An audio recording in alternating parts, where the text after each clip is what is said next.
concerning the CDF. Madam Speaker, I stand here as a proud member of Parliament for steering this important fund to development for our schools and for bursaries for our kids.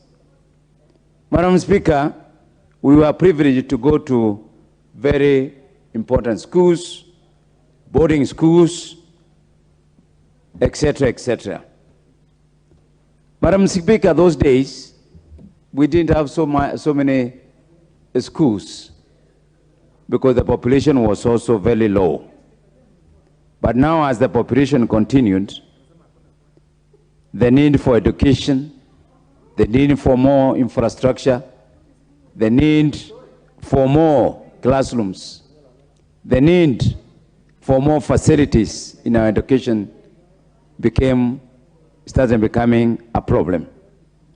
Madam Speaker, I stand here to certify that through CDF, we have given opportunity to the disadvantaged children within our constituencies. Madam Speaker, we have given opportunity for children from parents who are disabled to continue their education.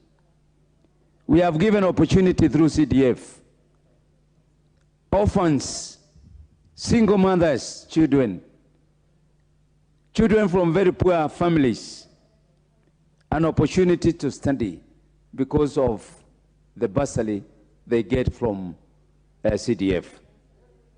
Madam Speaker, it is through education that we will be able to create equality between the rich and the poor.